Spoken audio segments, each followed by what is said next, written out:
सुप्रभात बच्चों, हिंदी की कक्षा में आपका फिर से स्वागत है। और हिंदी में हम कर रहे हैं पाठ 4 देश का सम्मान। और इसमें आज हम करेंगे अभ्यास। अभ्यास का भाग क्या है? शुद्ध उच्चारण कीजिए। यहाँ कुछ वर्ड दिए गए हैं, आप इनका उच्चारण करके देखें और इनको अपनी नोटबुक में भी राइट करें। इसके बाद भाग क्या आता है? पाठ के आधार पर उत्तर दीजिए।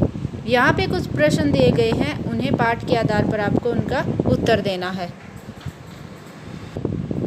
हमारा पहला प्रश्न है, हमारे देश का क्या नाम है? तो यहाँ आपको लिखना है हमारे देश का नाम भारत है। प्रश्न नंबर 2 है, स्वामी रामतीर्थ फलों की खोज क्यों कर रहे थे? क्योंकि उन दिनों फल ही उनका भोजन था, इसलिए स्वामी रामतीर्थ फलों की खोज कर रहे थे। प्रश्न नंबर 3 है, जापानी युवक स्वामी जी के लिए फल क्यों लाया? इसका उत्तर है, जब स्वामी जी ने अपने साथी से कहा कि शायद जापान में कमी है, यह सुनकर जापानी युवक स्वामी जी के लिए फल लाया। क्योंकि स्वामी जो जापानी युवक था वह अपने देश के विरुद्ध शब्द नहीं सुन सकता था, इसलिए वह स्वामी जी के लिए फल लेकर आया। इसके बाद है, उचित विकल्प चुनिए। पहला है, स्वामी रामतीर्थ कौन से देश गए?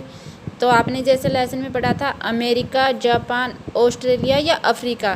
कहाँ गए थे स्वामी रामतीर्थ? स्वामी रामतीर्थ जी जापान गए थे, तो आप इस कॉलम में टिक करेंगे। ठीक है। प्रश्न नंबर 2 है, जापानी युवक स्वामी जी के लिए क्या लेकर आया?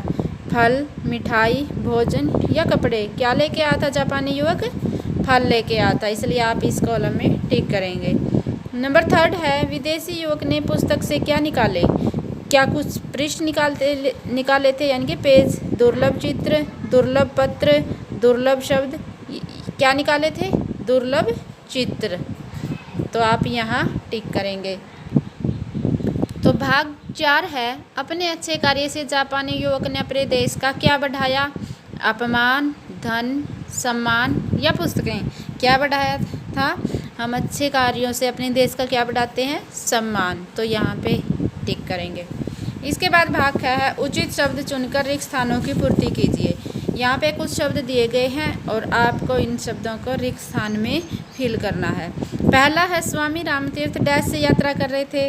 किससे यात्रा कर रहे थे? रेल से। तो यहाँ आएगा रेल। इसके बाद है, रेल एक डैश पर रुकी।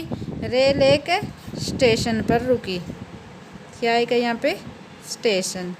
इसके बाद है, एक जापानी युवक डैश पर खड़ा था। प्लेटफॉर्म पर। कहाँ खड़ा था? प्लेटफॉर्म पर। नंबर 3 है, एक विदेशी युवक डैश से पुस्तक पढ़ने के लिए लाया। कहाँ से लाया था? पुस्तकालय से। तो यहाँ आप फिल करेंगे पुस्तकालय। प्रत्येक नागरिक अपने डैश के साथ बंधा हुआ है, अपने देश के साथ। ठीक है। इसके बाद भाग ग आता है, सही कथन के सामने सही तथा गलत कथन के सामने क्रॉस का चिन्ह लगाइए। पहला है, जापानी युवक ने स्वामी जी से फलों के दाम ज़्यादा लिए। ये गलत है, तो यहाँ हम क्रॉस का निशान लगाएंगे। सेकंड है, जापानी युवक की बात सुनकर स्वामी जी मुग्ध हो गए। तो इट इज़ राइट, तो यहाँ हम टिक करेंगे। विदेशी युवक जापान में नौकरी करने गया था? नहीं, क्योंकि विदेशी युवक जापान में पढ़ने के लिए गया था, तो ये गलत है। प्रत्येक व्यक्ति अपने अच्छे कार्यों से देश का नाम ऊंचा कर सकता है। तो इट इज़ राइट, यहाँ हम टिक करेंगे। तो बेटा आज के लिए इतना ही। यहाँ तक का जो भी अभ्यास का वर्क है वो आप अपनी नोटबुक में राइट करें और लर्न करें। Thank you and have a nice day.